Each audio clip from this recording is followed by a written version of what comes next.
premios sorpresa que se rifarán en cualquier momento del evento. A quienes se hayan registrado en el formato de asistencia y a quienes estén presentes en este momento de la rifa. Bueno, a continuación invitamos a nuestro escenario virtual al doctor Guillermo Noel Gutiérrez Cárdenas, quien liderará la conferencia Redes Sociales y Neuromarketing en la Transformación Empresarial. Este espacio es auspiciado por la Universidad Nacional Abierta y a Distancia, UNAT. El doctor Guillermo Noel Gutiérrez es PhD Economical Science de la University of Miami, economista de la Universidad de Chile, 10 años como gerente de marketing en Unilever Chile, Cencosud Chile, Medical Nutrition en Estados Unidos y 11 años en docencia.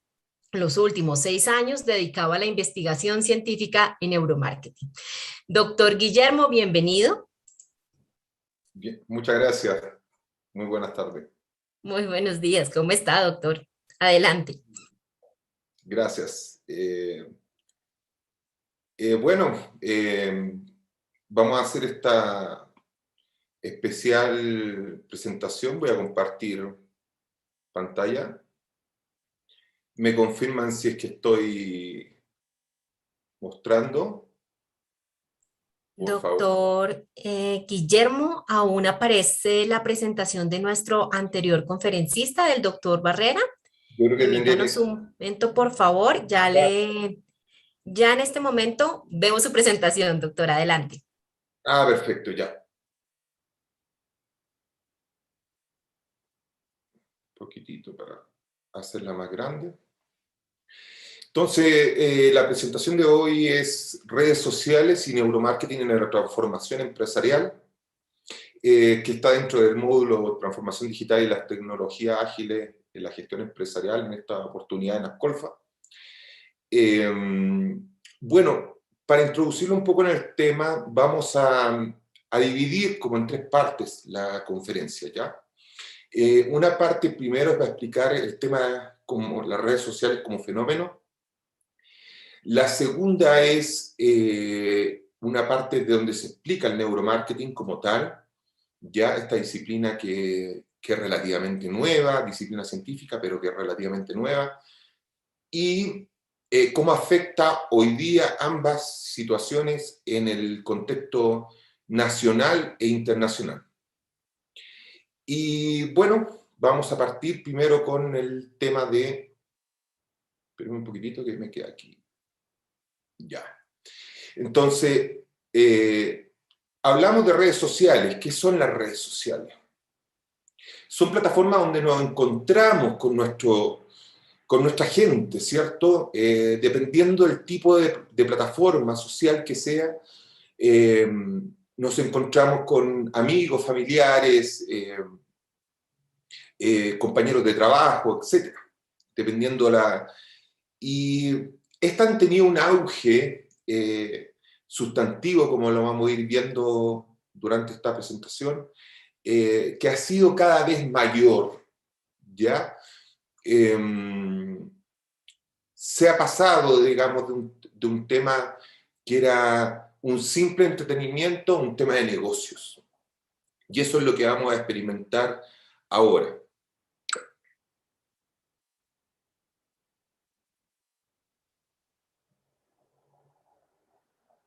Bueno, la Universidad de Maryland, ya en el año 2011, hizo un acabado estudio en 10 países, que por ejemplo en Latinoamérica, o en América más bien dicho, incluyó a Chile, a México y a Estados Unidos, y en Europa a Francia, Inglaterra, Australia, por la parte de Oceanía, Nueva Zelanda, ¿ya?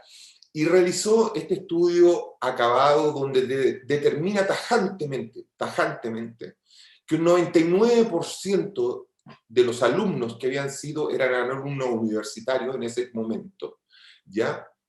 Lo que hoy conocemos como los millennials, ¿ya? Tenían una fuerte adicción a las redes sociales. Y este punto va a ser clave más adelante, para que ustedes entiendan lo que significan las redes sociales en el mundo actual. Y en ese contexto, ya las redes sociales tienen además este sentimiento de abstinencia, o sea, como toda droga, ¿ya? No sé si a ustedes les ha pasado que pierden por un momento el celular o pierden efectivamente su celular definitivamente y se siente como una sensación como que se parara el corazón, ¿ya? Una angustia muy alta, ¿ya? Y sepan que conscientemente, y ahí va a venir después lo que vamos a explicar en neuromarketing, conscientemente la persona cree ya que es el equipo el que importa, ¿ya? Y no es así. Son los datos que tienen adentro lo que desespera. Los datos, y especialmente los datos que están en redes sociales, esto medido a nivel de subconsciente o inconsciente como para unificar criterios, digámoslo. De esto se dio cuenta, aunque estaba ya haciendo ejercicio Facebook, ya estaba haciendo ejercicio Facebook digamos, de empresas, de trabajo con empresas, de promocionar empresas dentro de la plataforma de Facebook, se crea todo un andamiaje que no sabemos la mayoría de las personas. ¿Ya? Facebook, por ejemplo, tiene arriba lo que nosotros vemos, y por eso lo represento en un iceberg, lo que nosotros vemos, ¿ya? Es el Facebook perfiles, ¿cierto? El Facebook de nuestros perfiles, donde compartimos con personas, nos relacionamos con otros, hacemos Messenger, podemos hoy día en la actualidad, como muchas otras plataformas, hacer videollamadas inclusive, o llamadas, mandar mensajes de audio, etc. Eso es Facebook perfiles, lo que nosotros vemos el día a día. Pero hacia abajo, ya, creó un gran engranaje que es mucho más grande que lo que se ve hacia arriba. Entonces, ¿qué es lo que está abajo? El Facebook Business, ya como la primera, que es esta relación que tienen las empresas cuando compran publicidad, de alguna forma, o compran derechos de publicidad dentro de la plataforma de Facebook. Y teníamos otro ingrediente que antiguamente se llamaba Facebook Intelligence, ya que está más abajo todavía por su nivel de seguridad, digamos, que es el que nos entrega los datos, ¿ya? Y ese Facebook está, hoy día se llama Facebook IQ, ¿ya? O IQ. Entonces, y tenemos al final, que es la brecha más segura, digamos, de Facebook, que realmente segura, nunca ha habido un problema con ese tema, ya de robo de cuenta ni nada. El Facebook Publicity, que es cuando se ingresa a tarjeta de crédito, se crea una cuenta publicitaria dentro que puede después operar hacia Facebook EQ, ya está ya Facebook Business. Entonces, ese es el andamiaje que tiene Facebook, ¿ya? Y posteriormente Facebook, años más tarde, posteriores, compra Instagram y lo asocia a todo este andamiaje que vemos acá. Entonces nosotros podemos controlar desde Facebook todas las operaciones de Instagram, ¿ya? Y compra WhatsApp. Y WhatsApp no la vamos a considerar una de las redes sociales más importantes que existe, aunque lo es, por el solo hecho, para esta presentación, por el solo hecho de que no se vende publicidad exactamente en Facebook, ¿ya? Perdón, en WhatsApp. No se vende publicidad exactamente, pero es un complemento tanto para Instagram como Facebook para desarrollar negocios internamente, ¿ya? Y lo vamos a ir explicando más adelante. ¿Cuáles son las redes sociales más populares? Según Euromonitor, ya que es el ente quizás más calificado en este momento a nivel mundial en tipos de encuestas de este tipo, en temas de mercadeo, de administración, de macro tendencias, que vamos a ver algo más adelante también, nos dice que son 5. O sea, son 5 las que debiéramos tener en cualquier empresa. TikTok, Facebook, YouTube, Instagram y Twitter. ¿Ya? Estas son las 5 grandes redes sociales que toda empresa debería tener. Y aquí viene un tema un tanto polémico. Yo este año hice una investigación muy acabada, que se la voy a mostrar un poquito más adelante, ya sobre el neuromarketing y las formas de solución ya a los problemas del COVID. Me encontré con muchas sorpresas durante la investigación. Ya fuera de que efectivamente estas eran las redes sociales que mejor rentabilidad podían darle a una empresa. Pero lo más curioso es que hoy día, por ejemplo, se siguen impartiendo programas de marketing digital, por ejemplo. Hay especializaciones, hay maestrías de marketing digital, pero están enfocadas a la web, ¿ya? Y la web está en franco deterioro, o sea, es franco, en una retirada totalmente del mercado. Ya no nos importan las web como antes. Ya de un momento en que hace 3 o 4 años el desarrollar campañas SEO o SEM, que son estas orgánicas o pagadas, ya a través de Google para posicionar mejor nuestra empresa, desaparecieron totalmente. Ya no tienen la misma importancia las web que antes, excepto para algunas compras. Pero ¿qué pasa? Que esas mismas compras ya las tenemos en el celular. ¿Y cómo las tenemos? A través de apps o de aplicaciones. Ya lo vemos con Alibaba, con Amazon, Wish, etc. ¿Ya? Entonces podemos comprar directamente el celular sin usar la web, sino usar nuestros propios datos. Entonces, y fuera de ello, en estos últimos 3 años, y nunca como durante la pandemia, estas redes sociales agarraron una fuerza increíble. Yo destaco mucho lo que ha hecho TikTok. Creo que ha sido una de las redes sociales más influyentes en los últimos tiempos. Y tenía alumnos que me preguntaban, pero profe, no es tan influyente porque no se ve publicidad. Claro, al principio no, pero ahora vean TikTok, ya aparece publicidad de grandes empresas, de pequeñas empresas, de medianas empresas, ya es algo tradicional. Ya opera más o menos parecido a lo que veíamos en Facebook. Cortamos un poquito el tema de redes sociales, lo retomamos más adelante y vamos a explicar un poquito el neuromarketing. Nosotros, el neuromarketing, una pequeña reseña histórica, aparece conforme a lo que nosotros hemos estudiado con un premio Nobel, ya que es John Nash. John Nash empieza a hacer los primeros experimentos y a preocuparse por la persona. Recordemos, y los economistas que estarán presentes me entenderán, de que nosotros mirábamos el contexto al consumidor como un número, ¿ya? Mirábamos al consumidor como un número 200, 300, 400, pero no nos preocupábamos de la persona. En cambio, John Nash empieza a tratar de entender qué pasa con la persona, ¿ya? Con esta persona que compra. Y entonces él crea una escuela donde varios de sus discípulos lograron el premio Nobel posteriormente también.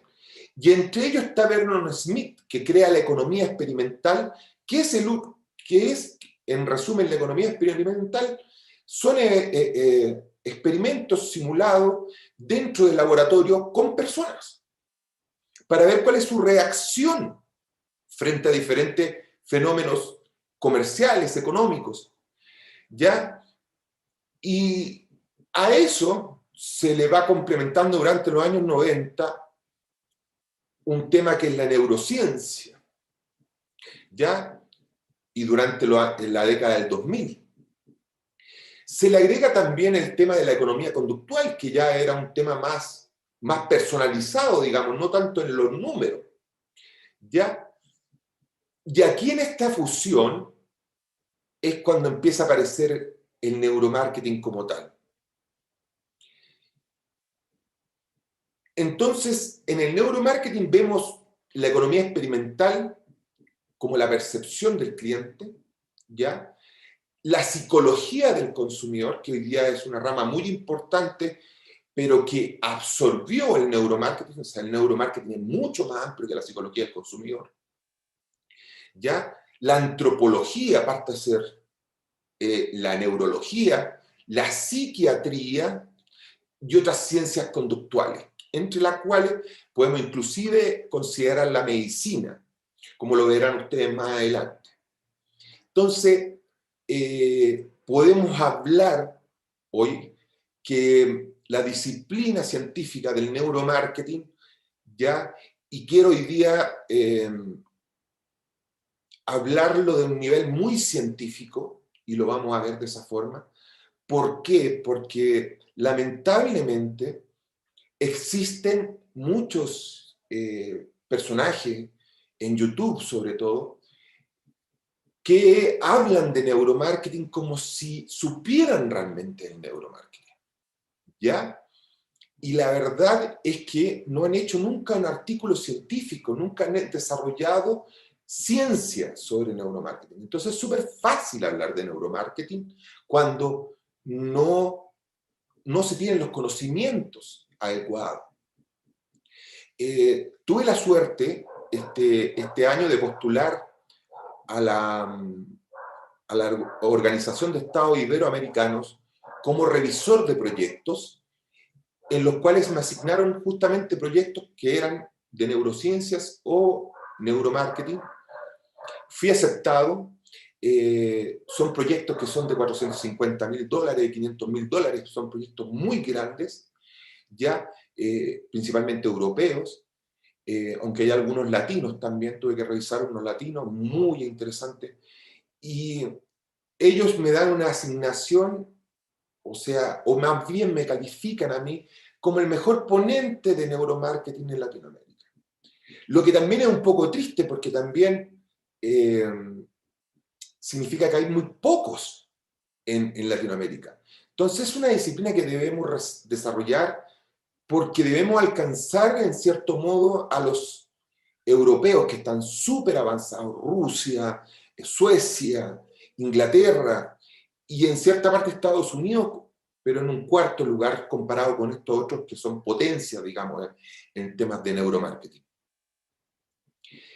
Yo en el año 2019 colocaba una definición, ¿ya? Por primera vez aparece una definición de neuromarketing, imagínense. Lo reciente que está es esto tiene 11 años desde la primera vez que se nombra el neuromarketing. Y en esos 11 años se había dado una definición. Entonces yo en un artículo científico que publico, coloco esta definición. Definición de neuromarketing: la aplicación de técnicas pertenecientes a la neurociencia en el ámbito del marketing y que analizan los niveles de emoción, atención y memoria evocados por estímulos en el contexto del marketing, la publicidad y las ventas, como son los anuncios, productos, servicios, experiencias, desde la comprensión inminente del subconsciente. O sea, haciendo énfasis en el subconsciente, que estos fenómenos no aparecen en el consciente. De hecho, ya hemos comprobado a nivel científico que el 95% de las decisiones de compra las tenemos en el subconsciente o en el inconsciente, no en el consciente.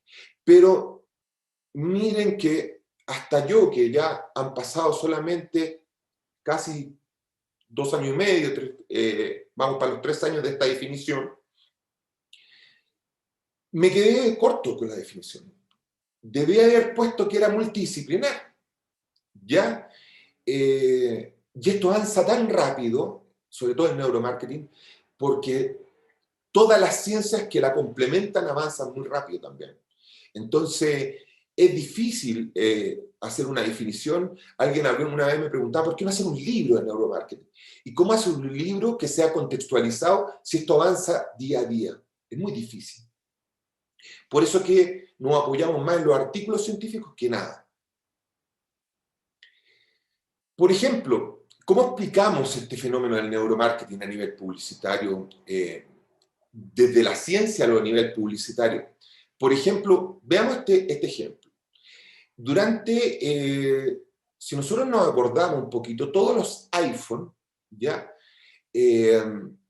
Tenían las puntas, o sea, las esquinas, ya cuadradas, o sea, redondas, perdón, pero eran obtusos, ya como el iPhone 4, el 5, recuerden.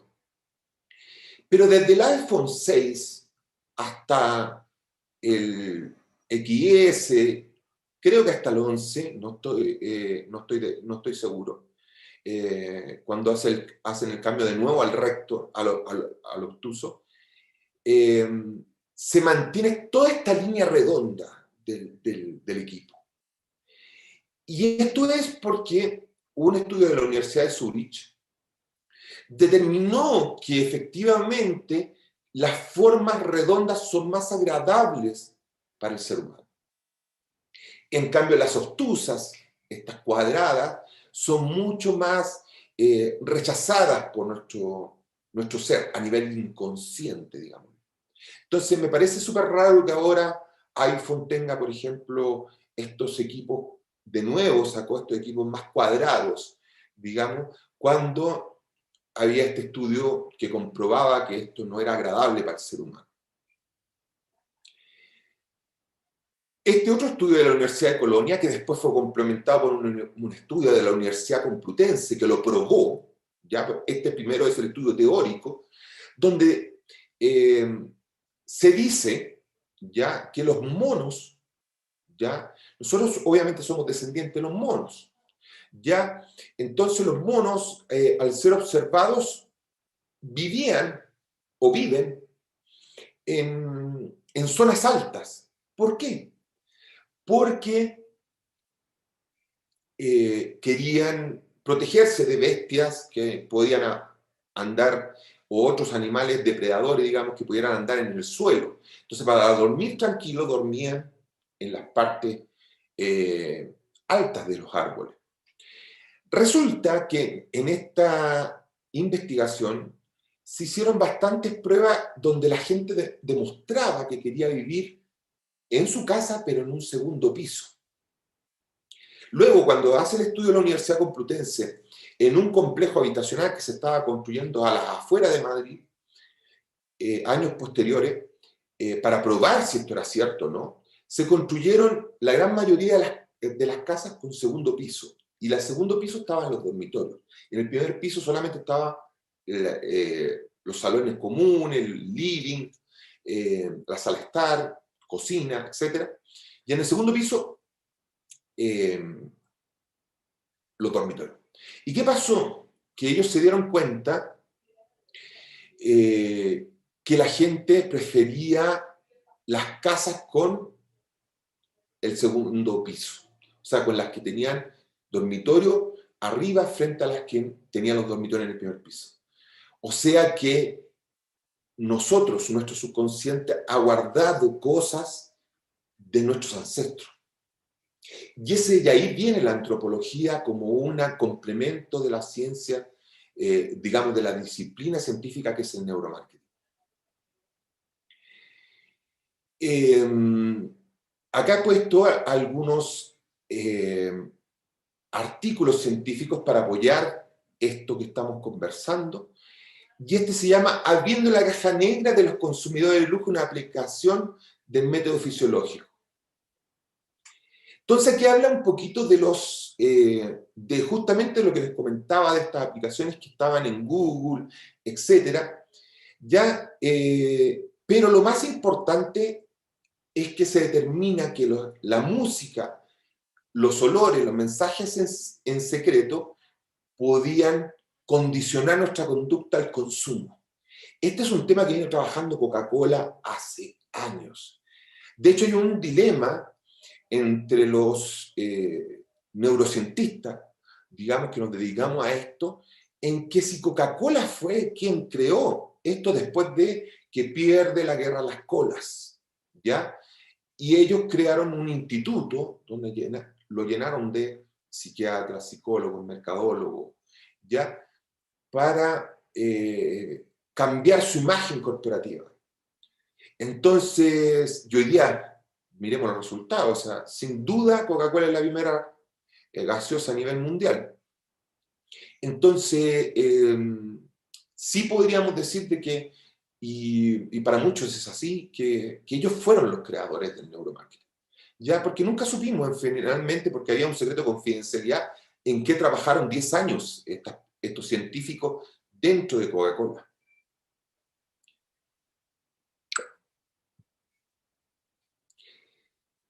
Este es muy interesante. El neuromarketing, publicidad subliminal y selección hotelera en un estudio de electroencefalogramas. ¿Ya? Ese es el tema del neuromarketing. Antes de explicar un poquito este estudio, es una disciplina muy científica. ¿Ya? Por eso que es complicado, como les decía, estos youtubers que explican cosas y que son a veces muy famosos, muy reconocidos internacionalmente, y la verdad que de sustento científico carecen. Entonces, para los que estamos trabajando en esta área, la verdad que queremos que sea muy científico lo que estamos haciendo y darle el prestigio que se merece el neuromarketing. Entonces, este estudio es muy reciente, 2020, como lo ven ustedes, y resulta que a los videos de publicidad, y esto pasó también durante la pandemia, para incentivar el uso de hoteles, se les puso subliminalmente una carita, un emoji feliz, ¿ya? Una carita feliz. Y demostró que afectan positivamente, entonces la gente prefería esos hoteles que los que no tenían la carita feliz. Entonces ahí tenemos un ingrediente súper importante en las redes sociales, como son las caritas. O sea, estas caritas que usamos de me encanta, me gusta, que aparecen en Facebook, me divierte, que lo vamos a ver también más adelante. Entonces, imagínense ustedes la importancia de esto. El cambio en la conducta del consumidor durante y post-COVID-19, que es parte de mi estudio y que quiero compartirlo con ustedes. Sin lugar a dudas, el cliente que hoy día llamamos en marketing, ya que fue la evolución del consumidor al marketing, que ya hablamos de cliente, ¿cierto? La persona, de la preocupación de la persona, aún así cambió. Y hoy día hablamos en neuromarketing y en psicología conductual de el prosumidor. ¿Qué es un prosumidor? Un productor y consumidor. Pero no significa que produce artículos o bienes o servicios. No, aunque podría hacerlo claramente, porque una persona que produce también puede ser, obviamente, consumidor. Pero no se refiere a eso el tema. El prosumidor se refiere a un productor de contenidos y que además consume. ¿Ya? Eso es lo que quiere decir la palabra prosumidor, que digamos que es la siguiente evolución del cliente, del actual cliente que nosotros conocemos. Aquí tenemos un tema súper importante, que es cómo actúa el prosumidor. Obviamente en redes sociales, y aquí empezamos a conectar el neuromarketing con las redes sociales, que es donde se generan contenidos, ¿cierto? Y afectan el comportamiento de otros consumidores. Por eso que el prosumidor hoy día agarra una fuerza que no tenía antes. He tenido la oportunidad, con la investigación que realicé este año, de revisar, creo que más de 200 artículos científicos sobre esta materia, y todos dicen de que hoy día el prosumidor es el que tiene el poder. ¿ya? Las empresas perdieron todo poder, y lo vamos a ir viendo más adelante. O sea, la empresa no tiene ningún poder, ¿ya? Así que si no lo complacemos totalmente a este prosumidor, estamos fracasados totalmente. No tenemos ninguna posibilidad. Y en ese cumplimiento, hoy día debemos poner todos nuestros esfuerzos empresariales a las redes sociales. Una empresa que hoy día no tiene redes sociales no existe. Así, francamente, no existe. Porque la web ya está quedando en el pasado. Y puedo asegurarles, conforme a todo lo que he investigado, que 4 o 5 años más ya prácticamente nadie usará la web, digamos, para comprar, sino que va a estar todo direccionado desde las redes sociales en adelante. Tenemos una publicidad aquí muy reciente, esto salió antes de ayer, de RappiPay Colombia. Ofrecen una tarjeta de crédito, pero miren ustedes qué se ve aquí. Me gusta, me divierte, ¿cierto? La carita feliz y el corazón. ¿Qué me preocupa de esta publicidad principalmente? Me divierte.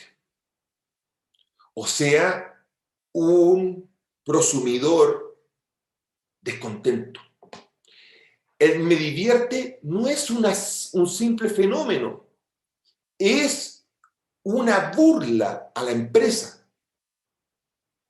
¿Ya? Y si yo viera esto como gerente de marketing, que tuve la suerte de serlo, estaría totalmente preocupado de lo que estamos haciendo como campaña. Entonces dice que es muy fácil obtener la tarjeta, ¿ya? Pero miren los comentarios de los prosumidores. Ahora los RT, me imagino que como los consumidores, querrá decir, que no tenemos DaviPlata, porque es una de Davivienda, tenemos que buscar otro trabajo. Los pedimos en efectivo, nos quieren dar de baja. Pues saque la DaviPlata y ya, no se complique, dice uno de los comentarios. Me cansé de solicitar, no sé si es conmigo, pero ellos me piden hasta el pasaporte. O sea, eso es lo que quiere decir ella, que le piden como prácticamente el certificado de función para poder, entonces, son tan altos los requisitos que es muy difícil adquirirla. Entonces, ¿para qué promociono algo como que fuera muy simple de obtener si es tan compleja la obtención? Y esto está afectando a los otros consumidores que ven estas publicaciones y se basan en los contenidos. Ahí aparece el consumidor. Se bajan. Entonces acá después tenemos, miren lo que dice otra persona, con muchos astronautas en la publicidad, pero los mensajeros tienen invadido el espacio público, me imagino que quiso decir afectando, la ciudad y ni se diga de la inseguridad. Y después aparece otro, que no sé qué quiere decir en realidad, mostrando como la tarjeta. Entonces, ¿se dan cuenta de esta interacción que hay entre los prosumidores y lo que puede afectar al prestigio de una empresa? Es increíble. Entonces, todo nuestro contenido hoy día debe ser en pro y pensando en nuestros prosumidores. Miren este otro artículo.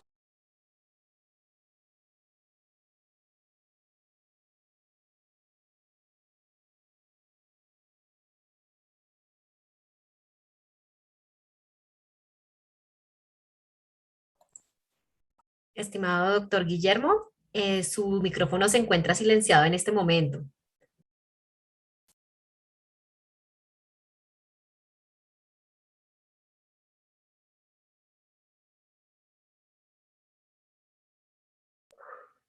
Ahí sí. Sí, señor, ya lo escuchamos fuerte y claro. Perfecto, muchas gracias. Miren este otro artículo científico que habla de un momento definitorio para las apelaciones del miedo, un comentario sobre Cott et al. Del 2018. Antes de la pandemia ya se hablaba de estos comportamientos.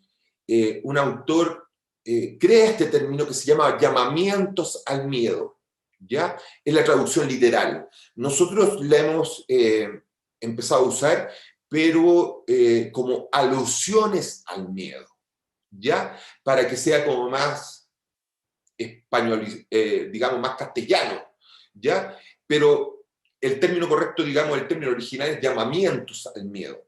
¿Qué son los llamamientos al miedo? Lo que hacen los gobiernos, ¿ya? Él lo hablaba en un principio sobre, por ejemplo, el cáncer de mama, como las empresas, o sea, los gobiernos tratan de asustar a las personas, pero no saben el daño que están haciendo en las personas, ¿ya? Y esto se incrementó con la pandemia. Predicción del distanciamiento físico en el contexto COVID-19, una prueba del modelo de proceso paralelo extendido entre adultos canadienses 2021. Miren lo que dice, la apelación del miedo por los gobiernos de amenazas percibidas de la eficacia que se relaciona positivamente con las intenciones y la conducta del distanciamiento físico. O sea, se logra el efecto, pero se asocia negativamente con el control del miedo. Y si nos vamos al artículo siguiente, ¿qué vamos a ver? En una escala, ¿ya? Los miedos de esta pandemia se pueden establecer en los siguientes factores: peligro de la contaminación, temores sobre las consecuencias económicas, la incertidumbre que conocemos en economía, ¿cierto? Xenofobia relacionada con el COVID-19, o sea, como que hay personas más contagiosas que otras. Por ejemplo, recuerdo que al principio de la pandemia decían de que las personas en situación de calle eran las que más contagiosas podían ser por estar apegadas a la basura, etc. Y increíblemente hay otros estudios que dicen y no se explican cómo nos han contagiado del COVID. Entonces, esta actitud como media xenofóbica realmente no era tal, ni se podía representar como tal. Entonces no era cierta, ¿ya? Trastorno excesivo compulsivo gravísimo, gravísimo. Y la búsqueda del consuelo y síntomas de estrés postraumático. El estrés postraumático es el que sentimos después de una guerra, ¿ya? Entonces, imagínense las consecuencias que tiene este fenómeno, no solamente en una guerra, sino que también en traumas muy fuertes, un accidente de tránsito, la muerte de un familiar, ver a una persona que se muere delante de nosotros. O sea, ese es el nuevo prosumidor. Yo les decía a mis alumnos hace un tiempecito atrás, cuando le explicaba esto, le decía, nos encontraremos con un prosumidor que ya cambió para siempre. Nunca va a volver a ser el mismo. Y lo voy a demostrar un poquito más adelante. Cambió para siempre, ya no quiere más de esto. No quiere más miedo, no quiere que le demuestren más miedo. Ya está dañado, está quebrado por dentro. ¿Y qué ahora tenemos que hacer? Trabajar en su resiliencia, ¿cierto? Esta capacidad de recuperación, ¿ya? Y sé que para muchos esto puede ser muy nuevo, porque estamos colocando términos psicológicos, pero así funciona el neuromarketing. El neuromarketing funciona a niveles inconscientes, donde están nuestros instintos más básicos, ¿ya? Y son los que nos dan hoy día, y uno de esos es el miedo, como uno de los instintos más básicos del ser humano. Entonces, como es el instinto de supervivencia, por ejemplo. Entonces, ese es el prosumidor que nos vamos a encontrar. Uno totalmente cambiado. Miren esto, mensajes memorables en tiempo de incertidumbre, estrategias comunicativas para fomentar la motivación y la conexión. 2021 lo he publicado. Durante el COVID-19, por el contrario, se deben difundir mensajes alentadores y positivos, motivacionales, que fomenten la unificación. Esto es súper importante, unificación. Por ejemplo, empresas que especularon durante la pandemia, durante los estallidos sociales en diferentes países de Latinoamérica y del mundo, ya con sus precios, a esta especulación la llamamos como los precios, ¿cierto? Que teniendo la capacidad de mantener los precios, los subieron, dada la pandemia, dada los estallidos sociales, van a ser tremendamente castigados una vez que finalice la pandemia. Incluso ya están siendo castigados, porque ya la gente no quiere. Y respecto al tema anterior del miedo, ninguna empresa se puede sumar a esos llamamientos al miedo. Ninguna campaña promocional o publicitaria puede estar orientada al COVID, aunque sea en agradecimiento a los funcionarios de salud, nada que haga referencia al COVID. Entonces estamos con una sociedad cohesionada, ¿ya? Donde las desigualdades parecieron quedar atrás. Sí, pueden que hayan todavía algunos rasgos clasistas, digámoslo de alguna forma, pero han ido acá. Ya estamos en un proceso de unificación, donde nos vemos como iguales. ¿Y por qué? Porque la pandemia nos sirvió para darnos cuenta que todos estábamos en riesgo. Todos tuvimos que confinarnos. Todos tuvimos que pasar por lo mismo. Todos integramos las redes sociales como forma de comunicación con nuestras familias o con nuestros seres queridos que no podíamos ver físicamente. Entonces deben haber elogios al prosumidor. ¿Ya? Y vuelvo a insistir, solidaridad, socialización. Esas deben ser parte de nuestra campaña. Las desigualdades exacerbadas, las redes sociales, las disparidades raciales, étnicas y la pandemia COVID en los Estados Unidos. Estar socialmente conectado es uno de los predictores de la resiliencia, lo que explicaba hace un momento, durante los desastres naturales. O sea que las redes sociales han sido fundamentales no solamente en esta pandemia. Se vio en el huracán Katrina, por ejemplo, que destruyó parte de los Estados Unidos, como ustedes recordarán. Entonces, no es primera vez que las redes sociales toman esta fuerza en la forma en que socializamos nuestras catástrofes, ¿ya? Sino que es un tema que ya ha pasado, pero nunca tan fuerte como fue ahora, claramente. Porque esto fue un problema global, ¿ya?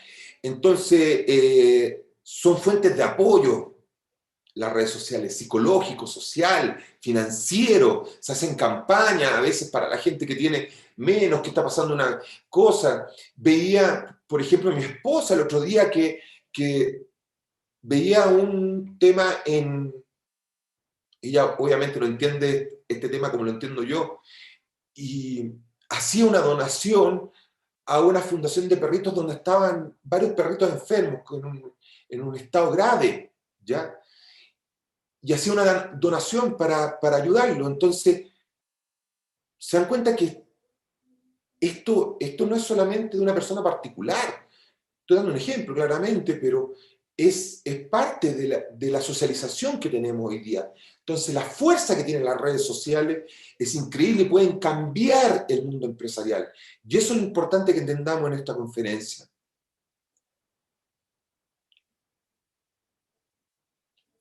Otro artículo científico de Emerald, mensajes memorables en tiempo de incertidumbre, estrategias comunicativas para fomentar la motivación y la conexión, desarrollando el uso de redes sociales por las empresas, dada la actual importancia como medio de comunicación, sobre todo porque las redes sociales se entretienen y son divertidas. Veamos TikTok. O sea, TikTok debe ser la red social más divertida que hay. gente haciendo estupideces, gente mostrando cómo cocinar, chicas mostrándose, etcétera. Es súper entretenido TikTok, ¿ya? Es tan amplio. Recordemos la campaña actual que tiene TikTok en los canales de televisión, cómo muestra la diversidad. O sea, no importa que seas como seas, tú eres parte de TikTok. Y ese es el concepto que nosotros tenemos que manejar. Miren lo que está haciendo WOM. WOM no es casualidad que haya ganado en 4 meses 1 millón de clientes, porque se enfoca en la diversidad. Ya esos parámetros sexuales, por ejemplo, de si eres gay, lesbiana, heterosexual, da lo mismo. O sea, somos todos una gran sociedad, ¿ya? Y eso es lo que debemos mostrar a nuestros clientes, ¿ya? A nuestros consumidores. En eso debemos enfocarnos. Otro, combatir los impactos psicológicos de la pandemia COVID a través del yoga, recomendación de descripción general. Las terapias que inducen a la risoterapia. Yo pongo en mi artículo, que lo vamos a ver más adelante, que no solamente debemos hacer reír, claro, es súper importante la risoterapia, pero también, de hecho, muchas empresas ya están incluyendo memes en su, vuelvo al caso WOM también, ¿ya? Y ustedes dirán, ¿por qué estoy usando tantas marcas? Porque debo hacerlo para explicar bien el fenómeno, ¿ya? Y siempre, bueno, en marketing siempre vamos a usar mucho el tema de las marcas. Y fijémonos en este tema de la risa, que puede superar adicciones, que supera traumas. Y esto no es algo nuevo. Ya, claro, han aparecido estudios nuevos que ratifican, pero esto viene de Patch Adams, ¿cierto? Que fue el primero, el precursor y que pudo determinar científicamente que las personas tenían mejor recuperación, por ejemplo. Las personas enfermas que tenían mejor recuperación frente a, a enfermedades graves o terminales cuando se reían. Porque nuestras hormonas suben al momento de la risa. Hay muchas hormonas positivas que mejoran nuestro estado y al producirlas mejoran nuestro estado físico, nuestro estado de salud. Entonces tiene que ser parte de las campañas. Esto es una locura. Eso es lo que estoy trabajando actualmente con la profesora en una alianza estratégica que tenemos con la profesora Alice Paley, que es una profesora británica de la Universidad de Londres, de la Queen Mary, no es menor, una universidad que tiene 8 premios Nobel, ¿ya? Ella es la que crea esto, ahí está su nombre, Alice Paley, ¿ya? Y crea a través de la magia, ¿ya? Del estudio de la magia, cómo controlaban los magos la mente de las personas. Entonces, el libre Estimado doctor albedrío, Guillermo, ¿sí? discúlpeme interrumpirlo, es que nos están diciendo varios estudiantes y participantes que no se está viendo la presentación. Sí, ¿nos está viendo? A ver. Sí, y al parecer no están corriendo las diapositivas y pues están todos tomando atenta nota, entonces no se quieren perder nada de su presentación. Perfecto. ¿Me cuentan ahí si se logra ver? Sí, sí, señor. Si usted lo desea, probemos pasar a la siguiente diapositiva a ver si sí están corriendo. A ver. ¿Sí corre? ¿Me confirman, por favor, de la BIMET? Si se está corriendo la diapositiva. Creo que no, doctor. A ver. Es que son Ahora parecidas. sí. Sí, señor, ¿Sí? que ya está corriendo. Muchas gracias. No, gracias a ustedes. Ya. Los trucos mentales, la fuerza de los magos y el libre albedrío. Entonces le explicaba que en realidad no existe el libre albedrío. Pensábamos que sí, pero la profesora Alice Paley, con la que vamos a trabajar a contar de enero del próximo año, en un proyecto internacional, digamos, sobre este tema, que es una destacada científica, como explicaba hace un momento atrás, muestra que el libre albedrío que nosotros sentimos para tomar decisiones en el aspecto comercial, en el aspecto general de la vida no existe.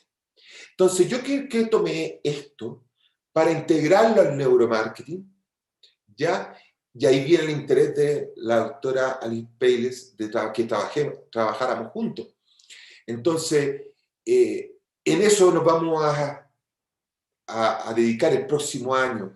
Pero es increíble ver de que qué tan fácil es forzar la mente, qué tan fácil es convencerla de algo que no es. Los trucos de magia no son magia realmente. Sabemos que hay algo preparado atrás, pero pareciera ser que el mago logra llevarte la mirada hacia un lado mientras hace otra cosa por otro lado. Y tú crees que eso es una realidad, aunque tú sabes que no. Entonces, hay un consentimiento de la persona de querer creer que eso existe. Entonces, obviamente puede ser usado en el... Y aquí entraría en un tema aún más complejo que el botón mágico que hemos buscado toda la gente en neuromarketing como para decirle a la persona compra, y que también preocupa a muchos científicos de otras áreas y dicen, pero ¿por qué están buscando ese botón mágico? Porque sería ya controlar la mente de las personas. Y yo creo que honestamente este botón mágico puede existir, ¿ya? A lo mejor lo descubrimos aquí o en o otros investigadores lo descubren, ¿ya? Pero creo que siempre va a tener el hombre algún grado de decisión. No creo que va a ser solamente tan fácil convencerlo. Porque, por ejemplo, en esto, yo cuando hice la prueba hicimos una conferencia en México y yo traté de probar esta teoría que ponía la profesora Bailey y tuvimos cerca de un 60% de éxito. Entonces, un 40% de la gente no lo aceptó. Entonces, tampoco es que podamos controlar a toda una masa. A un gran porcentaje sí, pero no toda la masa. Aquí viene un tema súper polémico, ¿ya? Pero que es muy importante el día de hoy. Manipular para empoderar, hiperrelevancia y las contradicciones del marketing en la era del capitalismo de vigilancia. Hoy día las empresas y las grandes corporaciones son omnipresentes. Como decía la profesora de Harvard que creó esta teoría, ¿ya? Decía que las empresas podían controlar ya al consumidor, pero lo más grave viene después cuando esta teoría se empieza a ampliar, ¿ya? O sea, que las tecnologías de información podían penetrar a todas partes, los teléfonos, obviamente, y las empresas podían hacer casi lo que quisieran con nosotros. Veamos lo que pasó con el caso de Cambridge Analytica con Facebook. Recordarán ustedes cuando se filtró toda esta base de datos de Facebook y que incluso tuvo que ir a declarar al Congreso Mark Zuckerberg. Entonces, el fundador de Facebook. Y en ese sentido, esta omnipresencia que tenemos tanto el consumidor como la empresa, desarrollan este capitalismo de vigilancia. Pero digo que esto no es lo más complejo. Y esto empieza cuando el capitalismo de vigilancia, como ha sido expresado por grandes ponentes a nivel, no solamente de Harvard, sino que de otras universidades importantes a nivel mundial, dicen que la segunda etapa, que ya estaba construida, que no la habíamos visto, es cuando las empresas gobiernan, ¿ya? Y entonces esto sucede a la par con esta primavera política que parte con los chalecos amarillos en Francia, o podríamos haber dicho que partió unos años antes con la revolución ucraniana, ¿ya? Pero socialmente parte con los chalecos amarillos en Francia, sigue con el tema de la independencia de Hong Kong, de China. Recuerden que ellos eran ingleses antes y no querían someterse a las leyes y a la dictadura que tiene China, porque China es una dictadura finalmente, y por parte de Latinoamérica empieza el fenómeno en Chile, se corre a Perú y pasa por Colombia. En este de oposición, cuando nos empezamos a dar cuenta de que, consciente o inconscientemente, que son las empresas las que gobiernan, las grandes corporaciones, no los, eh, no digamos, los gobiernos como tal. Entonces, ¿es rara este tipo de revolución? No. Y miren lo que les voy a mostrar ahora. Euromonitor es, como explicaba hacia adelante, una de las empresas digamos, o corporaciones de estadísticas más grandes del mundo, digámoslo de alguna forma. ¿Estoy en el tiempo, profesora Viviana, o todavía tengo tiempo? Doctor Guillermo, sí se nos está yendo un poquito el tiempo porque está muy interesante el tema, doctor, pero tenemos 2 minutitos más, me informan nuestros organizadores. Bueno, entonces voy a tratar de resumir, ya, para Muchas terminar. gracias, muy amable. Sí. Entonces, acá vemos lo que dice Euromonitor en Inquietos y rebeldes, personas versus los políticos. Ya no le creen a los políticos la gente. No creen en los canales de televisión. ¿Ya? Entonces, ¿cuál es la tremenda oportunidad que tenemos? Acuérdense que existen los medios tradicionales, televisión, radio, periódico, y existen los medios no tradicionales, entre los que están en las redes sociales. Entonces tenemos una tremenda oportunidad hoy día de que acercarnos a la gente realmente, porque la gente ya no le cree a los canales de televisión, ya no le cree a los medios tradicionales, ya han sufrido mucho, ya se ven reprimidos y oprimidos. Entonces, ¿cuál debe ser nuestra orientación? Toda nuestra publicidad debe ser social, toda nuestra publicidad debe ser de forma genérica, no excluyendo a nadie, preocupándonos de la sociedad y no olvidando, para finalizar, de que hoy el poderoso es el prosumidor, es el que tiene el poder del mercado y el que puede cambiar el destino de una empresa. Tan fácil, cambiándose para la empresa al frente y no cierra la de nosotros. Así de simple. Entonces, tan importante que comprendan de que todos nuestros esfuerzos deben estar orientados a las redes sociales y si lo podemos complementar con las técnicas del neuromarketing, mucho mejor. Muchas gracias.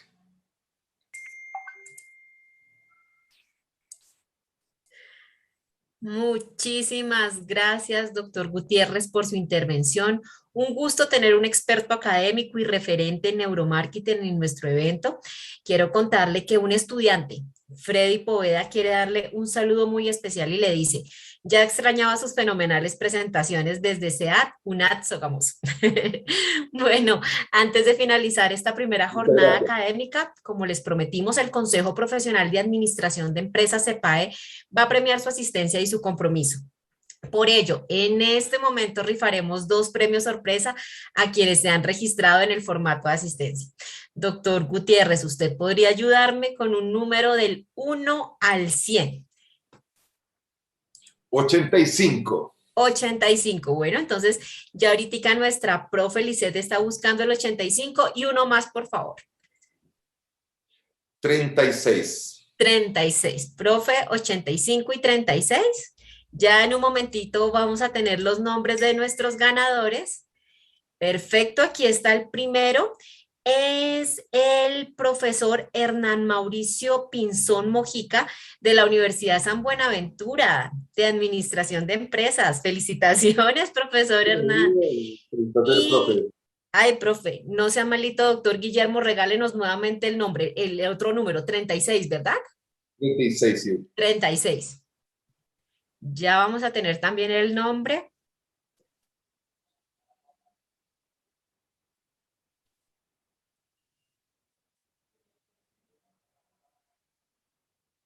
Aquí está. Diana Caterín Ospina García. También es una docente de la UNAD, de ECBTI, de Florencia. Bueno, felicitamos a nuestros ganadores, les agradecemos por estar conectados con nosotros y bueno, con esta interesante conferencia finalizamos la jornada de hoy. Los invitamos a conectarse mañana desde las 9 de la mañana por el canal TV UNAD en YouTube y seguir disfrutando de nuestra programación académica de los foros Ascolfa. Les deseamos un excelente resto de día. Hasta luego.